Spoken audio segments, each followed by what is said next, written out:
So in 1931, the Belgian physicist, who was also a friend of Albert Einstein and worked with Albert Einstein from time to time. I mean, this is a very intelligent man, PhD in physics, an engineer. This man he built this craft, he put it in, he went up, he was the first man, so he's world record setter. Dr. Auguste Piccard, Star Trek, Jean-Luc Piccard, named after him. Okay? First man to reach the stratosphere, the first man who went that high. So just a few months after his ascent to a world record height,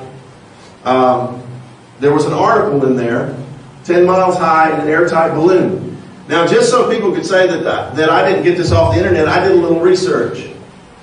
So I went on eBay and searched for Popular Science Magazine, 1931, August edition. I found one. I paid $15 for this. It was 25 cents in 1931. Just to verify this fact, and I'm going to read this article to you.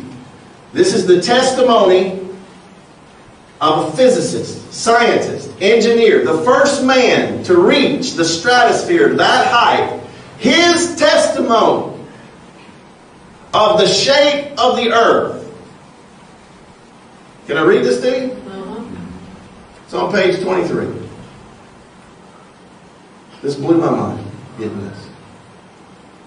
It says, a huge yellow balloon soared skyward a few weeks ago from Augsburg, Germany. Instead of a basket, it trailed an airtight black and silver aluminum ball. Within, Professor Auguste Piccard, physicist, and Charles Kepler aimed to explore the air 50,000 feet up. 17 hours later, after being given up for dead, they returned safely from an estimated height of more than 52,000 feet, almost 10 miles, shattering every aircraft altitude record through copper-colored, then bluish haze.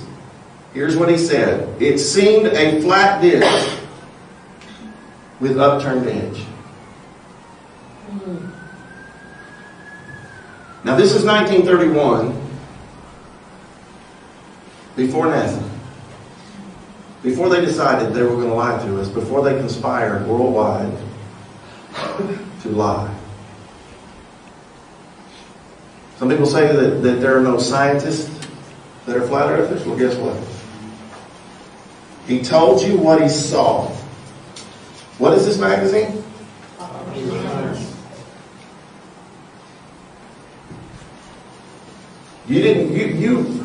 Why did we never hear that in our schools? I never heard of this man. Nearly 80 years ago, on May the 27th, 1931, the Swiss physicist Auguste Piccard took off from Augsburg, Germany in a pressurized aluminum capsule attached to a large hydrogen balloon. He was a gentleman scientist, a polymath, but he was also prepared to get into this tiny thing and shoot up into the stratosphere. Scientists don't do those sort of things these days. They don't theorize, design, build, and then execute the whole operation themselves. It's a bit like Einstein getting into Apollo 13 or something.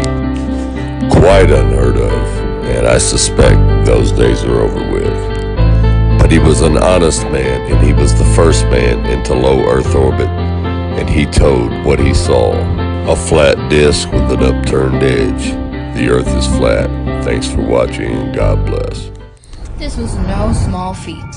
Before the advent of modern-day NASA, before the internet, before the moon landing, a man took the true giant step, a serious leap for mankind. And yet there is no mention of him in our history books. I wonder why.